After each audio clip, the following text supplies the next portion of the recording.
खुशखबर, लाडकी बहिणींना लवकरच तिसरा हप्ता जमा होईल. तर जाणून घ्या नेमकी केव्हा जमा होईल तिसरा हप्ता. तर बघा, लाडकी बहिणी योजना सर्वात मोठा अपडेट आली आहे की लाडकी बहिणी योजनेचा तिसरा हप्ता कधी येणार याची पूर्ण माहिती आपण बघणार आहोत. माझी लाडकी बहीण योजनेचा पहिला आणि दुसरा हप्ता 14 ऑगस्ट 2024ला देण्यात आला आहे. त्यानंतर सर्व महिला तिसऱ्या हप्त्याच्या रकमेची वाट पाहत आहेत. आता महिलांची प्रतीक्षा संपणार असून तिसऱ्या पैशांची तारीख आणि वेळ समोर आली. मुख्यमंत्री एकनाथ शिंदे यांच्या माध्यमातून लाडकी बहीण योजनेचा तिसरा हप्ता 15 सप्टेंबर 2024 सायंकाळी 4 वाजेपूर्वी महिलांच्या खात्यात जमा होणार आहे. परंतु ऑफिशियल वेबसाईट याबाबत अधिकृत माहिती दिली नाही. 15 सप्टेंबरला महिलांच्या खात्यात पैसे जमा होतील असं बोललं जात आहे. त्यामुळे सर्व महिलांची तिसऱ्या हप्त्याची रकमेची वाट पाहावी लागणार आहे. माझी लाडकी बहीण योजनेचे पैसे जमा केल्यानंतर अनेक महिलांनी शंका उपस्थित केली आहे.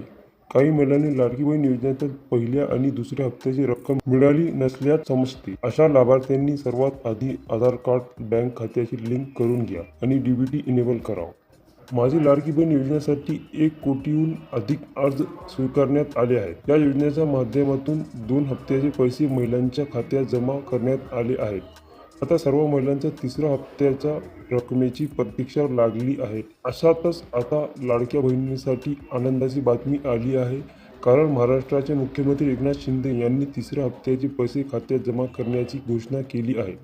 आता लवकरच सर्व महिलांच्या खात्यात तीसरे हफ्ते के पैसे जमा होना है। जरूरी है और लाड़की बहन योजना के पैसे आते ही आपको सबसे पहले अपडेट दिए जाएंगी। जैसे ही पैसे जमा होते हैं आपको सबसे पहले अपडेट मिल जाएगा, आपको उसकी खबर दे दी जाएंगी। इसलिए वीडियो को लाइक करें, शेयर करें और चैनल को सब्सक्राइब जरूर करें ताकि हर नई अपडेट आपको मिल सके।